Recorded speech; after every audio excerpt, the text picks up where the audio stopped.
cerita tempat anak Indonesia menjadi ceria. Negeri dongeng Kak Kus, banyak kreativitas membuat anak. Assalamualaikum warahmatullahi wabarakatuh. Adik-adik, hari ini Kak Kus akan memberikan sebuah cerita untuk adik-adik semuanya. Sudah siap? Iya, cerita yang Kak Kus bawakan kali ini adalah asal mula kota Cianjur. Nah, mau mendengarkan? Iya, sekarang duduk yang manis. Kita akan mendengarkan bersama-sama. Konon, di suatu daerah di Jawa Barat, sekitar daerah Cianjur sekarang ini, hiduplah seorang lelaki yang kaya raya. Kekayaannya meliputi seluruh sawah dan ladang yang ada di desanya. Penduduk hanya menjadi buruh tani yang menggarap sawah dan ladang lelaki kaya tersebut. Ayo cepat kerja, ayo cepat-cepat. Kalian harus kerja, jangan malas-malas. Baik, Tuan. Sayang, dengan kekayaannya, lelaki tersebut menjadi orang yang sangat susah menolong. Tidak mau memberi barang sedikit pun. Sehingga warga sekelilingnya memanggilnya dengan sebutan Pak Kikir. Sedemikian kikirnya, bahkan terhadap anak lelakinya sekalipun. Namun, di luar sepengetahuan ayahnya, anak Pak Kikir yang berperangai baik hati sering menolong orang yang membutuhkan pertolongannya. Salah satu kebiasaan di daerah tersebut adalah mengadakan pesta syukuran dengan harapan bahwa panen di musim berikutnya akan menjadi lebih baik dari panen sebelumnya. Tuan, padi sudah mulai menguning. Bagaimana kalau diadakan syukuran? Nah, dengan harapan di musim berikutnya nanti menjadi lebih baik, Tuan. Bagaimana? Syukuran. Bagaimana ya? Gini, Tuan. Kalau Tuan mau, kita akan adakan. Ya, apakah Tuan menginginkan panen musim berikutnya kita akan gagal, Tuan? Tidak. Aku tidak mau. Baiklah, silakan undang tetangga-tetangga lainnya untuk datang ke rumahku. Aku akan mengadakan syukuran. Karena ketakutan semata, Pak Kikir mengadakan pesta dengan mengundang para tetangganya. Tetangga Pak Kikir yang diundang berharap akan mendapatkan jamuan makan dan minum yang menyenangkan. Akan tetapi adik-adik, mereka hanya bisa mengelus dada, manakala jamuan yang disediakan oleh Pak Kikir hanya ala kadarnya saja, dengan jumlah yang tidak mencukupi, sehingga banyak undangan yang tidak dapat menikmati jamuan. Bahkan di antara mereka ada yang mengeluh, "Wah, mengundang tamu datang ke pesta, tapi jamuannya kok tidak mencukupi ya? Sungguh kikir orang itu." Bahkan ada yang mendoakan yang tidak baik kepada Pak Kikir karena kekikirannya tersebut. Di tengah-tengah pesta, datanglah seorang nenek tua renta yang langsung meminta sedekah kepada Pak Kikir. Tuhan, berilah saya sedekah dari harta Tuhan yang berlimpah itu. Apa? Sedekah? Enak saja. Mencari harta aja sudah susah. Sudah, sana pergi. Bukannya memberi, Pak Kikir malah menghardik nenek tersebut dengan ucapan yang menyakitkan hati. Bahkan Pak Kikir mengusirnya. Dengan menahan sakit hati yang sangat mendalam, nenek tersebut akhirnya meninggalkan tempat pesta yang diadakan oleh Pak Kikir. Sementara itu, karena tidak tega menyaksikan kelakuan ayahnya, anak Pak Kikir mengambil makanan dan membungkusnya. Kemudian dengan sembunyi-sembunyi, dia mengikuti si nenek tersebut hingga di ujung desa. Makanan tersebut diserahkannya kepada sang nenek. Nak, ini ada sedikit makanan buat nenek. Semoga bermanfaat. Mendapatkan makanan yang sedemikian diharapkannya, sang nenek pun memakannya dengan lahap. Selesai makan, dia mengucapkan terima kasih dan mendoakan anak Pak Kikir menjadi orang yang hidup dengan kemuliaan. Terima kasih, Nak. Engkau sangat baik sekali. Berbeda dengan ayahmu yang kikir. Semoga engkau kelak menjadi orang yang hidup dalam kemuliaan. Sudah ya, Nek ya. Saya mau balik ke rumah lagi. Kemudian nenek melanjutkan perjalanannya hingga tibalah di salah satu bukit yang dekat dengan desa tersebut. Dari atas bukit, dia menyaksikan satu-satunya rumah yang paling besar dan megah adalah rumah Pak Kikir. Mengingat apa yang dialaminya sebelumnya, maka kemarahan sang nenek kembali muncul. Sekali lagi dia mengucapkan doa agar Pak Kikir yang serakah itu akan mendapatkan balasan yang setimpal. Hai Kikir, karena engkau telah menghinaku, aku doakan engkau akan mendapat balasan yang setimpal dengan perbuatanmu. Kemudian dia menancapkan tongkat yang sejak tadi dibawanya ke tanah tempat dia berdiri. Kemudian dicabutnya lagi tongkat tersebut. Aneh bin ajaib, adik-adik. Dari tempat ditancapkannya tongkat tersebut, kemudian memancarlah air yang semakin lama semakin besar dan banyak, dan mengalir tepat ke arah desa Pak Kikir. Menyaksikan datangnya air yang seperti air bah, beberapa warga desa yang kebetulan berada dekat dengan bukit pun berteriak saling bersautan mengingatkan warga desa lainnya. Banjir, banjir, banjir. Banjir, banjir, banjir, banjir, banjir. Penduduk desa kemudian menjadi panik dan saling berserabutan ke sana kemari. Ada yang segera mengambil harta yang dimilikinya, ada yang segera mencari dan mengajak sanak keluarganya untuk mengamankan diri. Melihat kepanikan tersebut, anak Pak Kikir segera menganjurkan para penduduk untuk segera meninggalkan rumah mereka. Cepat, tinggalkan desa ini. Lari aja, lari ke atas bukit yang aman itu. Aku akan segera menemui ayahku. Dia menyuruh warga untuk meninggalkan segala harta, sawah, dan ternak mereka untuk lebih mengutamakan keselamatan jiwa masing-masing. Sementara itu, Pak Kikir yang sangat menyayangi hartanya tidak mau begitu saja pergi ke bukit sebagaimana anjuran dari anaknya. Dia berpikir bahwa apa yang dimilikinya bisa menyelamatkannya. Dia tidak mau diajak pergi, walau air semakin naik dan semakin menenggelamkan segala apa yang ada di desa itu.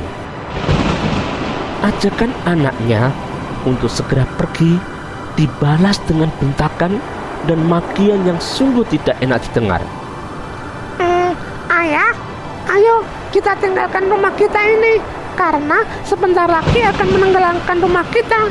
Dan nanti kita naik ke atas bukit yang aman itu. Apa? Meninggalkan rumah dan hartaku? Tidak, tidak. Ayah tidak mau. Ayah mau tetap di sini. Kamu pergi aja. Tapi ayah. Sudah, pokoknya kamu pergi. Kamu anak kecil menyuruh-nyuruh ayah. Sudah aja pergi.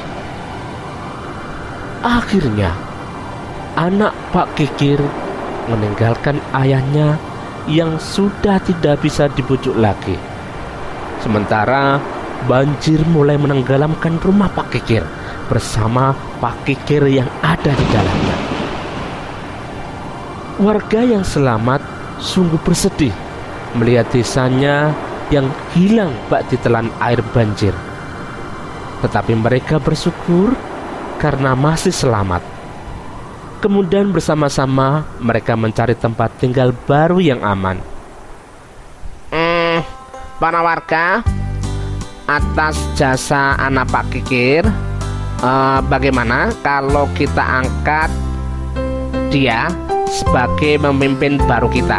Gimana? Setuju? Setuju. Setuju. Atas jasa-jasanya, anak Pak Kikir pun diangkat menjadi pemimpin mereka yang baru. Dengan dipimpin pemimpin barunya, warga bersepakat untuk membagi tanah di daerah itu untuk digarap masing-masing. Anak Pak Kikir pun mengajarkan mereka menanam padi dan bagaimana caranya menggarap sawah yang baik. Warga pun selalu menuruti anjuran pemimpin mereka, sehingga daerah ini kemudian dinamakan Desa Anjuran. Desa ini yang kemudian berkembang menjadi kota kecil yang lebih dikenal sebagai kota Cianjur. Nah, adik-adik sekalian, itu cerita tentang asal mula kota Cianjur.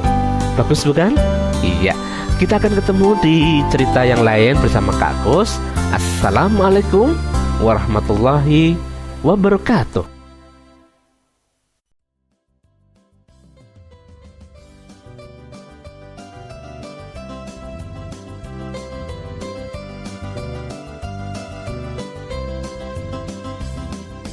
Negeri dongeng Kak Kus, banyak cerita tempat anak Indonesia.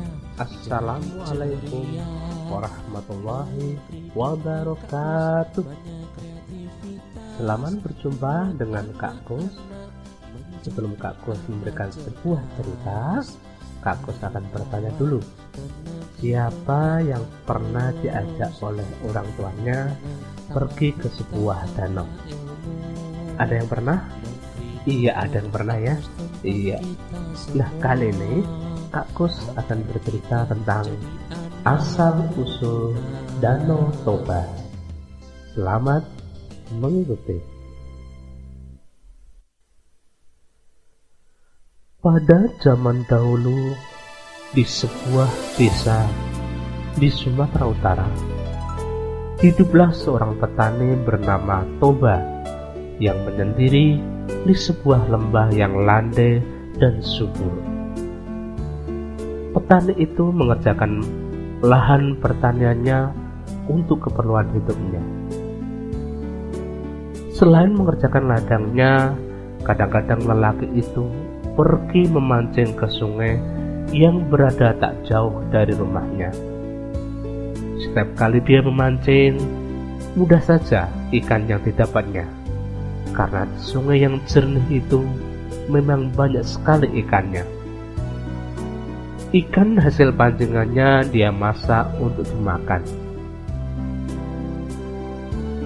Pada suatu sore, setelah pulang dari ladang, lelaki itu langsung pergi ke sungai untuk memancing. Tetapi sudah cukup lama ia memancing, tak seekor ikan pun didapatinya. Kejadian yang seperti itu tidak pernah dialami sebelumnya. Sebab biasanya ikan di sungai itu mudah saja dipancing. Karena sudah terlalu lama tak ada yang makan umpan pancingnya, dia jadi kesal dan memutuskan untuk berhenti saja memancing. Tetapi ketika ia hendak menarik pancingnya, tiba-tiba pancing itu disambar ikan yang langsung menarik pancing itu jauh ke tengah sungai. Hatinya yang tadi sudah kesal berubah menjadi gembira, karena dia tahu bahwa ikan yang menyambar pancingnya itu adalah ikan yang besar sekali. Setelah beberapa lama dia biarkan pancingnya ditarik ke sana kemari, barulah pancing itu disentakkannya, dan tampaklah seekor ikan besar tergantung dan menggelepar-gelepar di ujung tali pancingnya. Dengan cepat ikan itu ditariknya ke darat supaya tidak lepas. Sambil tersenyum gembira, mata pancingnya dilepas dari mulut ikan itu. Pada saat dia sedang melepaskan mata pancing itu, ikan tersebut memandangnya dengan penuh hati. Kemudian setelah ikan itu diletakkannya ke satu tempat, dia pun masuk ke dalam sungai untuk mandi. Perasaannya gembira sekali, karena belum pernah dia mendapatkan ikan sebesar itu. Dia tersenyum sambil membayangkan betapa enaknya nanti daging ikan itu kalau sudah dipanggang. Hari ini aku mendapatkan ikan yang cukup besar. Pasti daging ikan itu kalau dipanggang, wah, enak sekali. Aku hari ini beruntung sekali mendapatkan ikan yang besar itu. Ketika meninggalkan sungai untuk pulang ke rumahnya, hari sudah mulai senja. Setibanya di rumah, lelaki itu langsung membawa ikan besar hasil pancingannya ke dalam dapur. Ketika dia hendak menyalakan api untuk memanggang ikan itu, ternyata kayu bakar di dapur rumahnya sudah habis. Wah, kayu bakarku habis. Aku harus mengambil ini. Dia segera keluar untuk mengambil kayu bakar dari bawah kolong rumahnya. Kemudian dia membawa beberapa potong kayu bakar. Dia naik kembali ke atas rumah dan langsung menuju ke dapur. Pada saat laki itu tiba di dapur, dia terkejut sekali karena ikan besar itu sudah tidak ada lagi. Hah? Ikannya sudah tidak ada. Di mana ikannya? Tadi kuletakkan di sini, sekarang kok tidak ada. Dan apa ini? Ternyata di tempat ikan tadi diletakkan tampak terhampar beberapa keping uang emas. Ini ada kepingan emas banyak sekali. Apa yang terjadi? Karena terkejut dan heran mengalami keadaan yang aneh itu, dia meninggalkan dapur dan masuk ke kamar. Ketika lelaki itu membuka pintu kamar, tiba-tiba di dalam kamar itu berdiri seorang perempuan dengan rambut yang panjang terurai. Perempuan itu sedang menyisir rambutnya sambil berdiri menghadap cermin yang tergantung pada dinding kamar. Kamu siapa? Kenapa kamu ada di kamarku? Karena hari sudah malam, perempuan itu minta agar lampu dinyalakan. Setelah lelaki itu menyalakan lampu, dia diajak perempuan itu menemaninya ke dapur karena dia hendak memasak nasi untuk mereka. Sambil menunggu nasi masak, diceritakan oleh perempuan itu bahwa dia adalah penjelmaan dari ikan besar yang tadi didapatkannya saat memancing di sungai. Saya sebenarnya adalah penjelmaan dari ikan besar yang kau dapat tadi di sungai ketika kamu sedang memancing. Kemudian dijelaskannya pula bahwa beberapa keping uang emas yang terletak di dapur itu adalah penjelmaan sisinnya. Setelah beberapa minggu, perempuan itu akhirnya bersedia menerima lamaran dari lelaki itu dengan syarat bahwa lelaki itu harus bersumpah bahwa seumur hidupnya dia tidak akan pernah mengungkit asal-usul istrinya yang merupakan jelmaan dari ikan. Lelaki itu pun menyetujui. Setahun kemudian mereka dikaruniai seorang anak laki-laki yang mereka beri nama Samosir. Anak itu sangat dimanjakan ibunya, yang mengakibatkan anak itu bertabiat kurang baik dan pemalas. Setelah cukup besar, anak itu disuruh ibunya mengantar nasi setiap hari untuk ayahnya yang bekerja di ladang. Samosir, sekarang tolong bantu ibu ya. Tolong kamu antar nasi ini untuk ayahmu. Samosir nggak mau, Bu. Samosir sering menolak apa yang diperintahkan oleh ibunya, sehingga terpaksa ibunya mengantarkan sendiri ke ladang. Suatu hari, anak itu disuruh ibunya lagi mengantarkan nasi ke ladang untuk ayahnya. Mulanya dia menolak, akan tetapi karena terus dipaksa oleh ibunya, dengan kesal pergilah ia mengantarkan nasi itu. Di tengah perjalanan, sebagian besar nasi dan lauk pauknya dia makan. Aku juga lapar. Mumpung aku membawa nasi ini, lebih baik aku makan dulu nasinya. Nanti sisanya baru kuberikan ke ayah. Setibanya di ladang, sisa nasi itu yang hanya tinggal sedikit dia berikan kepada ayahnya. Saat menerimanya, si ayah sudah merasa sangat lapar karena nasinya terlambat sekali diantarkan. Oleh karena itu, maka si ayah jadi sangat marah melihat nasi yang diberikan kepadanya adalah sisa-sisa. Amarahnya makin bertambah ketika anaknya mengaku bahwa dia yang memakan sebagian besar dari nasi tersebut.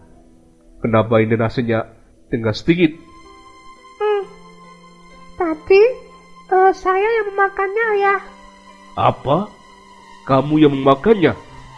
Anak tidak tahu diuntung. Betul-betul kau anak keturunan perempuan yang berasal dari ikan.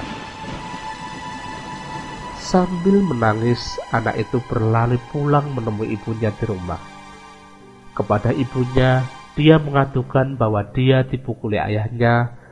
Semua kata-kata cercaan yang diucapkan ayahnya kepadanya diceritakan pula kepada ibunya. Mendengar cerita anaknya itu, si ibu sedih sekali, terutama karena suaminya sudah melanggar sumpahnya dengan kata-kata cercaan yang dia ucapkan kepada anaknya itu. Si ibu menyuruh anaknya agar segera pergi mendaki bukit yang terletak tidak begitu jauh dari rumah mereka dan memanjat pohon kayu tertinggi yang terdapat di puncak bukit itu. Anakku, sekarang kamu segera pergi mendaki bukit itu dan kamu memanjat pohon yang paling tertinggi di bukit itu. Iya, Bu. Tanpa bertanya lagi, si anak segera melakukan perintah ibunya. Dia berlari-lari menuju ke bukit tersebut dan mendakinya.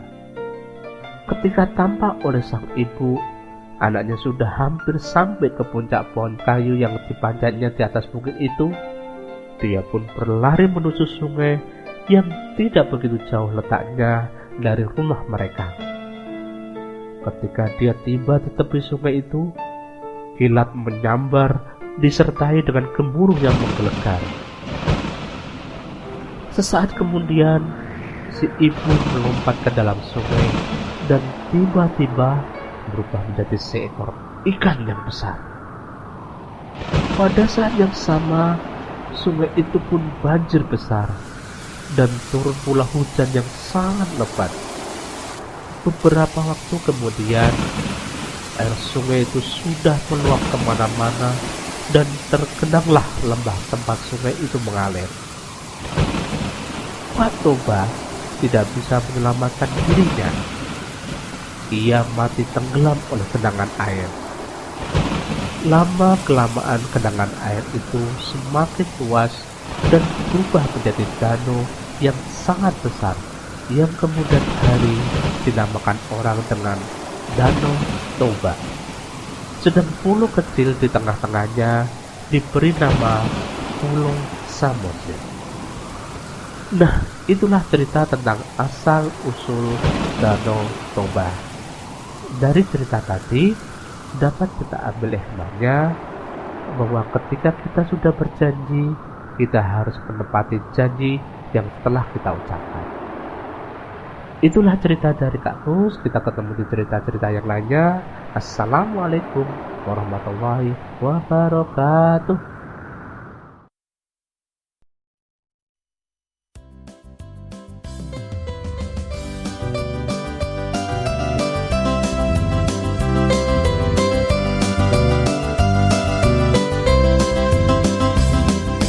Negeri dongeng Kak Gus, banyak cerita tempat anak Indonesia. Assalamualaikum warahmatullahi wabarakatuh. Selamat berjumpa dengan Kak Gus.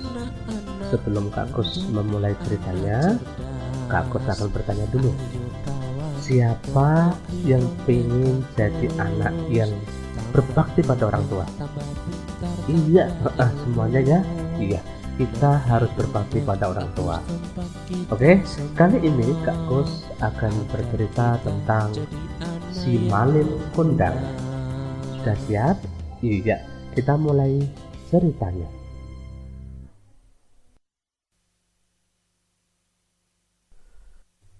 Pada suatu waktu, hiduplah sebuah keluarga nelayan di pesisir pantai Sumatera.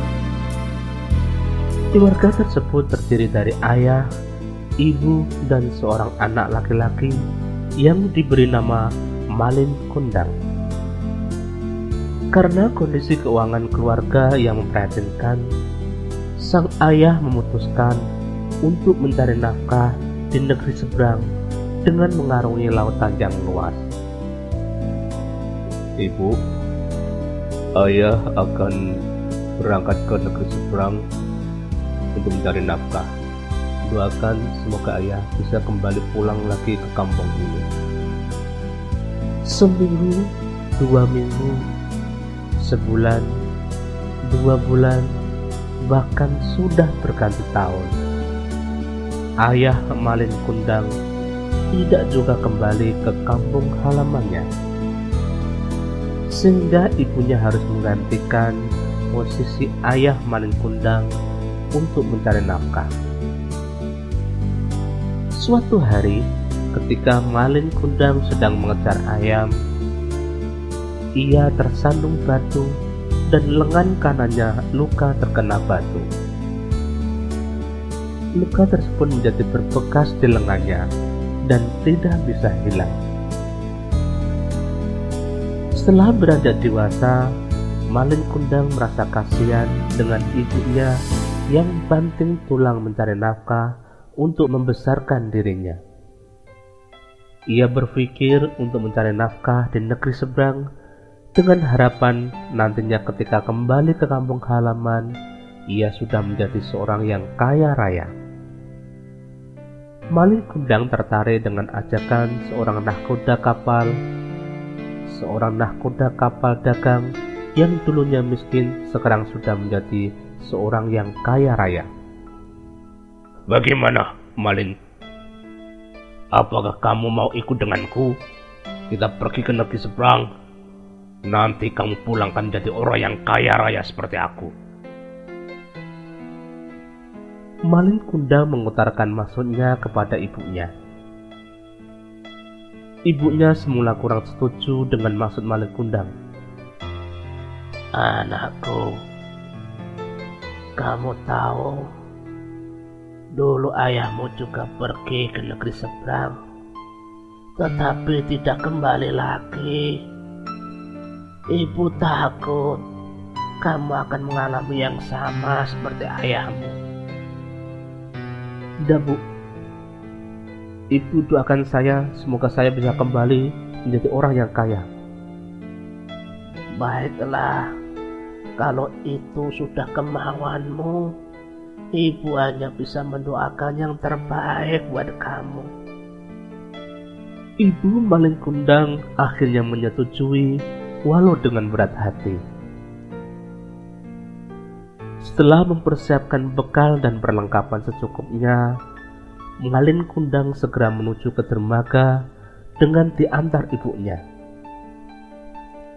Anakku, jika engkau sudah berhasil dan menjadi orang yang berkecukupan, jangan lupa dengan ibumu dan kampung halamanmu ini, nak. Ibunya Malin Kundang berlinang air mata melepas kepergian si Malin Kundang. Di tengah perjalanan, tiba-tiba kapal yang dinaiki Malin Kundang diserang oleh bajak laut. Semua barang dagangan para pedagang yang berada di kapal dirampas oleh bajak laut. Bahkan sebagian besar awak kapal dan orang-orang yang berada di kapal tersebut dibunuh oleh para bajak laut. Malin Kundang sangat beruntung. Dirinya tidak dibunuh oleh para bajak laut. Karena ketika peristiwa itu terjadi, Malin Kundang segera bersembunyi di sebuah ruang kecil yang tertutup oleh kayu.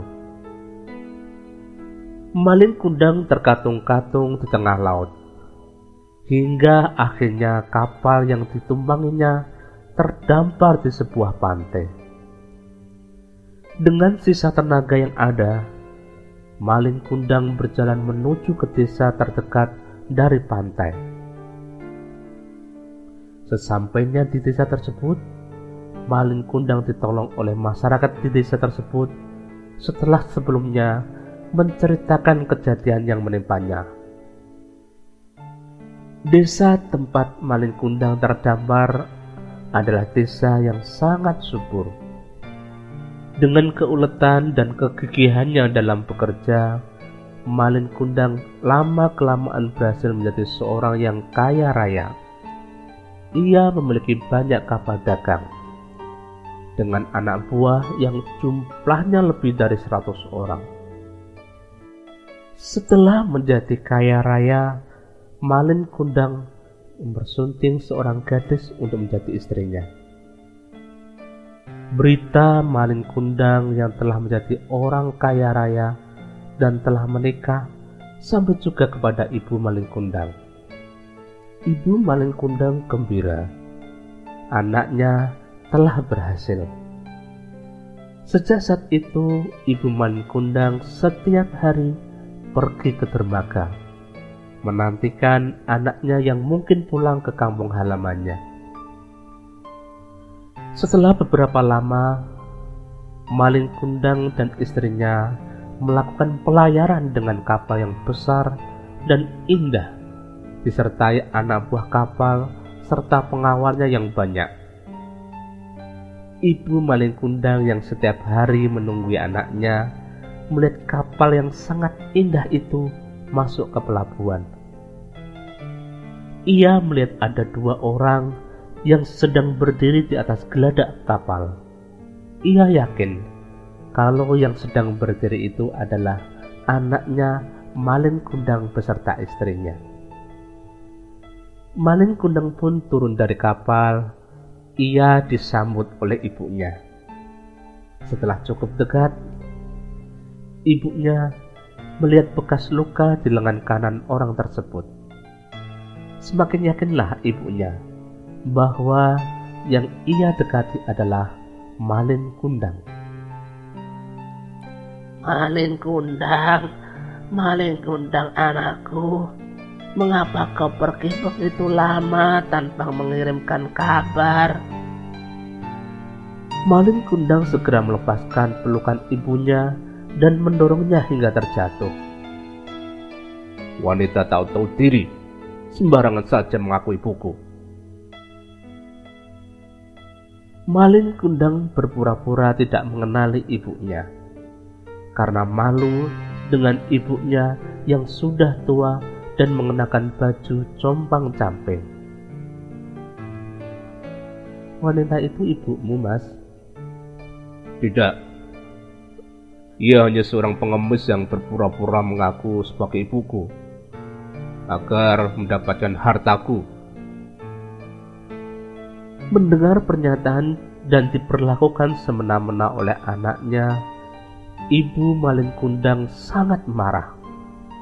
Ia tidak menduga anaknya menjadi anak durhaka.